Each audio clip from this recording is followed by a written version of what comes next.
আপনার তৈরি করা হাউজিং প্রজেক্টগুলোর রাস্তাগুলি কি অবাস্তব বা ফ্ল্যাট দেখাচ্ছে? আজকের পর্বে আমরা 3ds Max 2027 ব্যবহার করে একদম প্রফেশনাল এবং রিয়েলিস্টিক ইনার রোড তৈরি করা শিখব, তাও খুব সহজে। হাউজিং ব্লকের টিউটোরিয়াল সিরিজের পার্ট 8-এ আপনাকে স্বাগতম। আজকে আমরা কোনো সময় নষ্ট না করে সরাসরি 3ds Max 2027 এর প্রজেক্টের ভিতরের রাস্তা বা ইনার রোড তৈরির সবচেয়ে সহজ পদ্ধতিটি চলুন শুরু করি। একটি পারফেক্ট হাউজিং প্রজেক্টে অসম্পূর্ণ থেকে যায় যদি এর ইনার রোডগুলো ঠিকভাবে ডিজাইন করা না থাকে।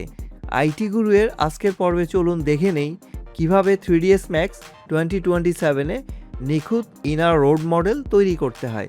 চলুন শুরু করা যাক। আশা করছি আপনাদের ভিডিওটি অবশ্যই ভালো লাগবে, আর যদি ভালো লেগে থাকে তাহলে অবশ্যই লাইক করবেন এবং শেয়ার করে আপনার বন্ধুদের জানিয়ে দিবেন। আর আপনাদের মূল্যবান কোনো মতামত থাকলে অবশ্যই কমেন্ট করে জানিয়ে দিবেন। ভালো কেন লাগছে না বা না লাগলে অবশ্যই আমাদেরকে কমেন্ট করে জানিয়ে দিবেন। আর যারা এখনো চ্যানেলটি সাবস্ক্রাইব করেননি তারা সাবস্ক্রাইব করে নেবেন, যাতে আপনি লেটেস্ট আপডেটগুলো সহজে পেতে পারেন এবং সাথে সাথে বেল আইকনটি অন করে রাখবেন। তো ঠিক আছে, আগের ভিডিওর ফাইলটি নিয়ে কাজ চালিয়ে যান অথবা ফাইলটি ওপেন করেন যেটি আপনি সেভ করেছেন গত টিউটোরিয়ালে। আপনি যদি আগেরগুলোর সাথে তাল মেলাতে চান তবে জেনে রাখুন আপনি প্রথম সিটি ব্লকের রাস্তার কাজ প্রায় শেষ পর্যায়ে আছেন। এখন আপনার শুধু ভিতরের ইন্টারসেকশনগুলো যুক্ত করা বাকি। Welcome to IT Guru. IT গুরুতে স্বাগতম। এটি এমন একটি স্থান যেখানে প্রযুক্তি শেখা সহজ, আকর্ষণীয় এবং আমাদের ভাষায়। চলুন আজই শুরু হোক আমাদের শেখার যাত্রা একসাথে আইটি গুরুতে।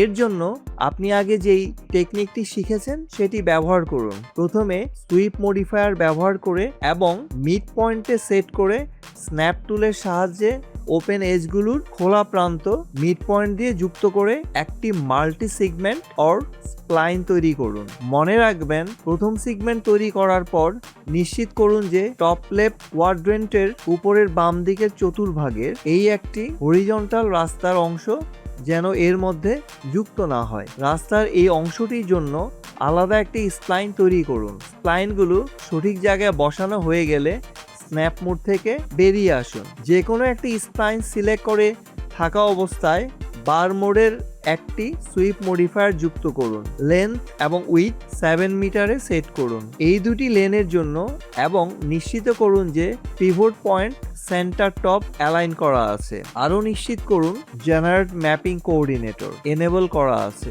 এবং এটি রিয়েল ওয়ার্ল্ড ম্যাপ সাইজে সেট করা আছে। এখন এই সুইপ মডিফায়ারটিকে ড্র্যাগ করে অন্য স্প্লাইনটির উপর নিয়ে যান যাতে এটি ডুপ্লিকেট হয়ে যায়। এর ফলে দুইটি স্প্লাইনেরই প্যারামিটার একই হবে। এবার স্লেট ম্যাটেরিয়াল এডিটরে যান এবং ম্যাট টেমপ্লেটের উপর ভিত্তি করে একটি নতুন আর্কেন ডিজাইন ম্যাটেরিয়াল তৈরি করুন। নিশ্চিত করুন যে ভিউ পোর্টের শো করার জন্য সেট করা আছে।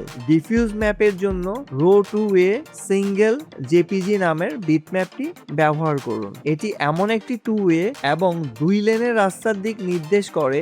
মাঝখানে একটি সলিড লাইন ডিভাইডার রয়েছে।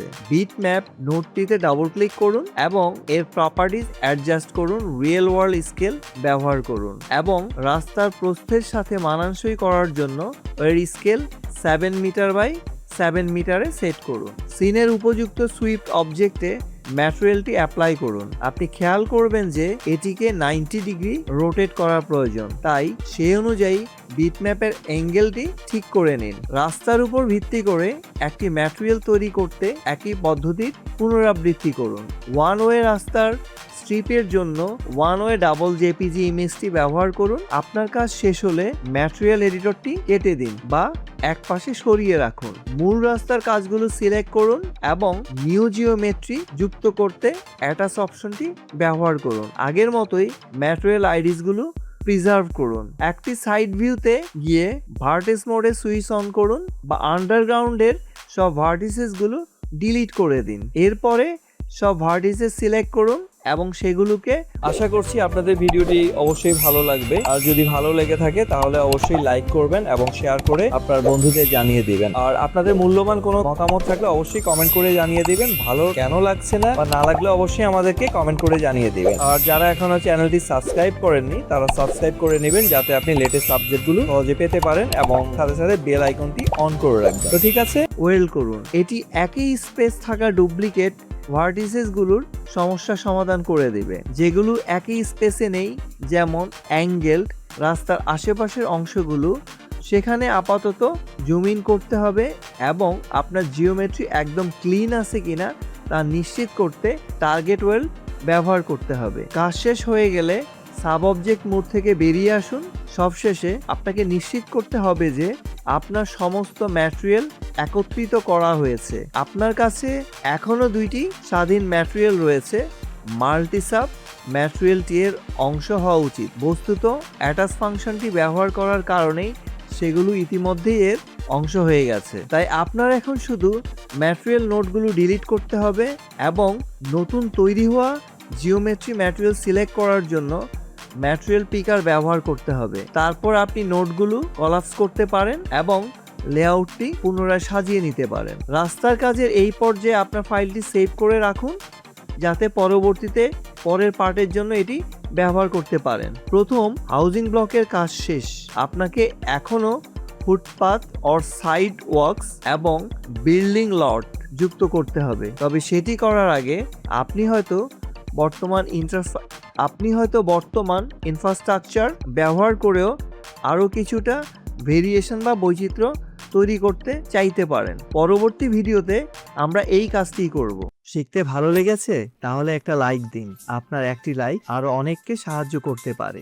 আপনার মতামত, প্রশ্ন বা নিজের টিপস থাকলে কমেন্টে জানাতে ভুলবেন না। আপনার কথা শুনতে আমার ভালো লাগে। যদি আপনি বিশ্বাস করেন যে শেখা মানেই ক্ষমতায়ন, তাহলে সাবস্ক্রাইব করুন এবং বেল আইকনটি অন করে নিন। চলুন এমন একটা ভবিষ্যৎ গড়ি যেখানে প্রযুক্তি সবার জন্য শেখার সুযোগ তৈরি করে। ভিডিওটি শেয়ার করুন এমন কারোর সাথে যে শিখতে চায়।